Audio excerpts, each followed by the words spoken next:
Students, क्या हाल है आप लोगों का। अच्छा बच्चों, जो फेट 6 है सेकेंड ईयर का, उसका जो सिलेबस है वो अगला चैप्टर है 11। ठीक है। तो ये बच्चों चैप्टर ए की ही रखा गया है आपके फेट में, ताकि आप लोग इस चैप्टर की अच्छे से तैयारी कर सकें, क्योंकि इस चैप्टर में से लॉन्ग क्वेश्चन आता है। और ज़्यादातर चांसेस यही होते हैं कि इसमें 90% चांसेस यही हैं कि इसमें से आपको प्रोग्राम आएगा। ठीक है। लेकिन हम थ्योरी को भी इग्नोर नहीं कर सकते। तो चैप्टर नंबर 11 हमारे पास है डिसीजन कंस्ट्रक्ट्स। मतलब कि आपको पता है कि इस चैप्टर के अंदर हमने पहले भी पढ़ा हुआ है, इस बार हम इस चैप्टर को जस्ट रिवाइज करेंगे। ओके। तो जब हम इसको रिवाइज करेंगे बच्चों, उसके अंदर हम जानेंगे कि चैप्टर नंबर जो 11 है वो डिसीजन के बारे में आपको बताता है। डिसीजन का मतलब क्या होता है कि इफ़, ठीक है, अगर ये काम होगा तो फलां होगा। ठीक है।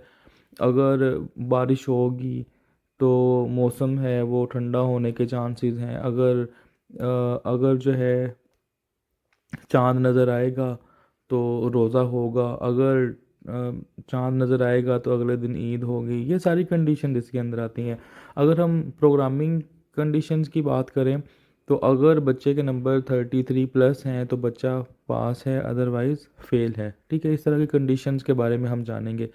तो अच्छा बच्चों, सबसे पहले हम बात करेंगे, मैं आपका टाइम ज़ाया नहीं करूँगा, पहली बात। और दूसरी बात ये कि ये चीज़ें मैं रिवाइज़ करवा रहा हूँ। ठीक है।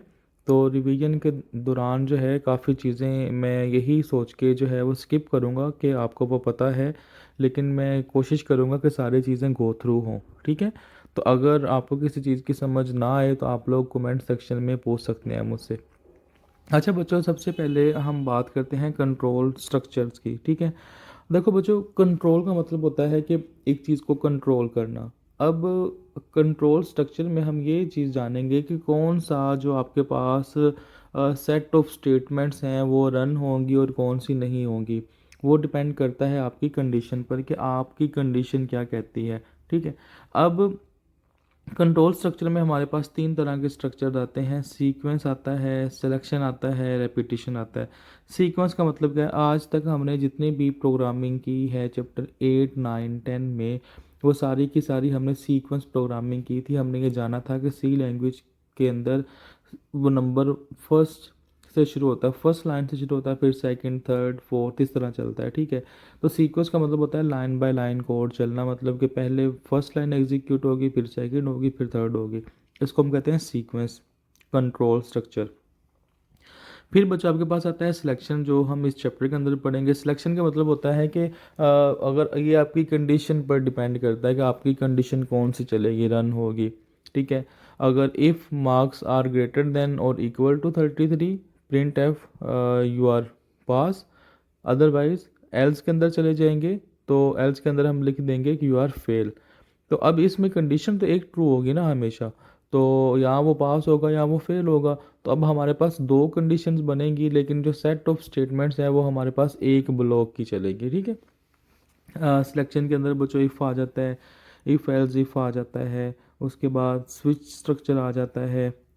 अच्छा जी, नेस्टेड इफ एल्स आ जाता है। अच्छा बच्चों, आ जाता है रेपिटेशन। रेपिटेशन का मतलब होता है कि एक चीज़ को बार बार रिपीट करना। ठीक है। आइट्रेशन, लूप्स, एक ही बात है।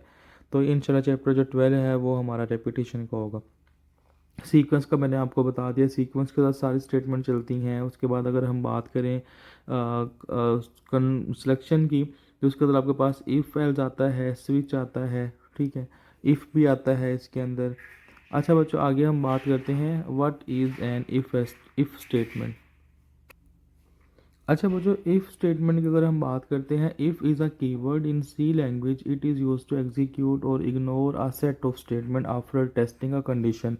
अभी मैंने बात की if marks are greater than equal to 33, तो इफ़ के अंदर जो पार्ट होगा प्रोग्राम का वो एग्जीक्यूट होगा।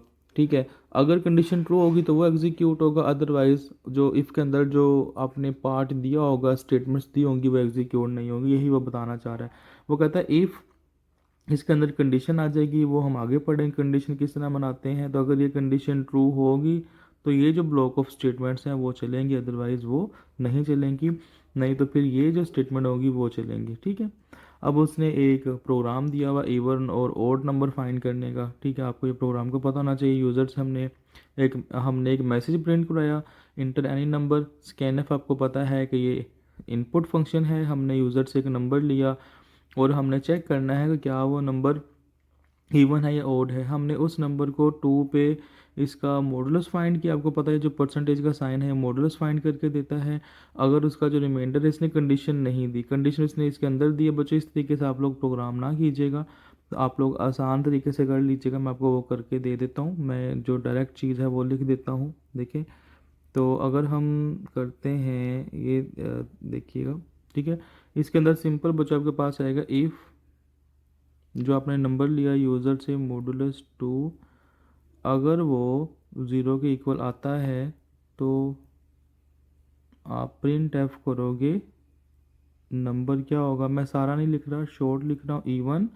अदरवाइज अगर ये कंडीशन, सॉरी, अच्छा तो बच्चों यहाँ पे एक चीज़ का आपने गौर करना, अभी हम जस्ट इफ़ स्टेटमेंट की बात कर रहे हैं, हम जो है वो एल्स स्टेटमेंट की बात नहीं कर रहे। तो बच्चों अगर नंबर जो है वो 2 पे डिवाइड होता है और उसका रिमाइंडर 0 आता है तो वो नंबर इवन है, अदरवाइज वो नंबर, इसके लिए हमें एक और इफ़ बनाना पड़ेगा। तो if number modulus 2 is not equal to 0, not equal के लिए हम ये यूज़ करते हैं। अगर वो इक्वल 0 के नहीं है तो हम प्रिंट करवा देंगे कि जो नंबर है वो ओड है, ठीक है। यहाँ पे बच्चों एक चीज़ आप लोगों ने समझनी है, वो ये समझनी है कि एक प्रोग्राम के अंदर आप लोग मल्टीपल इफ़ स्टेटमेंट यूज़ कर सकते हो। आप चाहे 100 इफ़ स्टेटमेंट यूज़ करें, लेकिन इफ़ स्टेटमेंट चलेगी वही जो ट्रू होगी। अगर ये इफ़ स्टेटमेंट ट्रू होगी है तो आपको वो प्रिंट करवाएगा इवन, लेकिन वो अगली इफ़ स्टेटमेंट भी चलेगी, ठीक है। तो इससे अगर आप मल्टीपल इफ़ स्टेटमेंट यूज़ करते हो तो बच्चे इसका नुकसान ये होता है कि कंपाइलर की एग्जीक्यूशन ज़्यादा होती है, प्रोग्राम को रन होने में टाइम लगता है और मेमोरी भी ज़्यादा यूज़ होती है, ठीक है बच्चों, ये याद रखना आप लोगों ने। तो ये था सिंपल इफ़ इवन ओड वाला प्रोग्राम, लेकिन हाँ ये अच्छी प्रैक्टिस नहीं है कि आप सिर्फ इफ़ को यूज़ करते हुए इवन ऑड वाला प्रोग्राम करें, ठीक है। आगे इसने फ्लो चार्ट दिया बच्चों, ये शॉर्ट क्वेश्चन आ जाता है कि right a flow chart of if statement. Condition है कि अगर कंडीशन फॉल्स होगी तो आपका प्रोग्राम इफ़ की बॉडी के अंदर जो कंडीशन आती है वो एग्जीक्यूट नहीं करेगा और उसके बाहर वाली स्टेटमेंट को एग्जीक्यूट करेगा, ठीक है। आगे उसने एक और प्रोग्राम दे दी है, वही पास वाला, ठीक है। अगर नंबर 50 या 50 के बराबर है तो बच्चा पास है, अदरवाइज वो कुछ भी प्रिंट नहीं करवाएगा, ठीक है। इस तरह बच्चों ये मल्टीपल इफ़ वाले उसने प्रोग्राम दे दिया, आप लोग देख लीजिएगा। अगर किसी प्रोग्राम की समझना है तो आप लोग कमेंट सेक्शन में पूछ सकते हैं और मुझे आप लोग पर्सनल मैसेज करके भी पूछ सकते हैं, ठीक है बच्चों। आगे बच्चों इफ़ एल्स स्टेटमेंट आ जाता है, ये भी it is similar to if statement है, लेकिन अगर इसके अंदर 2 कंडीशन आती है तो हम इफ़ एल्स स्टेटमेंट को यूज़ करते हैं। इसके अंदर अगर हम वही प्रोग्राम जो है बच्चों, इसी प्रोग्राम को इफ़ एल्स स्टेटमेंट के साथ हम करें तो बच्चों वो कुछ इस तरह होगा, ये आप देखिएगा। मैं इसको ख़त्म कर दूंगा, ठीक है, और ये कंडीशन भी ख़त्म कर दूंगा, ठीक है। यही प्रोग्राम बच्चों इस तरह होना था, यहाँ पे सिर्फ क्या आ जाना था, एल्स, ठीक है। एक चीज़ याद रखनी कि इफ़ के अंदर कंडीशन आती है, क्या इफ़ के अंदर कंडीशन आती है लेकिन एल्स के अंदर कंडीशन नहीं आती। अगर नंबर इवन नहीं है तो जाहिर बात है नंबर क्या होगा, ओड होगा, ठीक है। तो वो ये प्रिंट कर देगा, ठीक है। इसको हम इफ़ एल्स स्टेटमेंट कहते हैं। जब आपके पास एक से ज़्यादा 2 कंडीशन आ जाए तो हम इफ़ एल्स यूज़ करते हैं। तो अगर ये कंडीशन ट्रू होगी तो ये वाला स्टेटमेंट चलेगी, अदरवाइज़ ये कंडीशन अगर फॉल्स है तो डायरेक्ट वो कहाँ पे आ जाएगा, एल्स में आ जाएगा, और एल्स के अंदर जो भी पड़ा होगा उसको वो क्या करेगा, वैसे ही प्रिंट करवा देगा, ठीक है। ये इसका बच्चों फ्लो चार्ट है। कंडीशन आ गई, फॉल्स होगी तो ये वाली कंडीशन चल जाएंगी, कंडीशन ट्रू होगी तो ये वाली कंडीशन चल जाएंगी, और ये प्रोग्राम आपका एंड हो जाएगा, स्टॉप हो जाएगा, ठीक है। आगे उसने प्रोग्राम दिया है कि आपने फाइंड करना है कि दिया गया जो साल है वो लीप ईयर है कि नहीं। बच्चों इंपॉर्टेंट प्रोग्राम है, देखें यूज़र से नंबर लिया आपने, उसने आपने बोला कि नंबर ईयर एंटर करो, ये स्कैनफ यूज़ करके हमने वाई के अंदर उस नंबर को एंटर करवा लिया, ठीक है। अगर फिर हमने उस साल को जो ईयर है उसको 4 पे डिवाइड किया, अगर उसको डिवाइड करने के बाद उसका जो रिमाइंडर है, आपको पता मॉडुलस रिमाइंडर देता है, अगर वो 0 के इक्वल है तो वो लीप ईयर होगा, अदरवाइज वो क्या होगा, एल्स में चला जाएगा और वो कहेगा नॉट लीप ईयर। ये बच्चों इंपॉर्टेंट प्रोग्राम है, आपको आना चाहिए। आगे फिर इसने इवन ओड वाला दे दिया, ये भी बच्चों मोस्ट इंपॉर्टेंट प्रोग्राम है, आपने इस तरीके से करना होगा, ठीक है। आगे मैंने आपको समझा दिया है। तो बच्चों ये आज का हमारा टॉपिक था। मैं उम्मीद करता हूँ कि आपको समझ आ जाएगी। अगर किसी चीज़ की समझ ना आए तो आप लोग मुझसे पूछ सकते हैं। तो अगर आपको पढ़ाते हुए मेरी स्पीड बोलने की थोड़ी सी ज़्यादा लगी है तो आप लोग मुझे लाजमी कमेंट सेक्शन में बताइएगा। और दूसरा, और हो सकता है कि वीडियो के पीछे थोड़ा सा आपको शोर मिला हो तो उसको इग्नोर कीजिएगा। मैं कोशिश करूँगा कि नेक्स्ट टाइम ये शोर ना हो। थैंक यू सो मच बच्चों, अपना ख्याल रखिएगा और अच्छे से पेपर्स की तैयारी कीजिएगा। मैं दुआ करता हूँ आपका रमज़ान अच्छा गुज़रे और आपकी ईद भी अच्छी गुज़रे। इंशाल्लाह जल्दी मुलाकात होगी आप लोगों से। अल्लाह हाफिज़।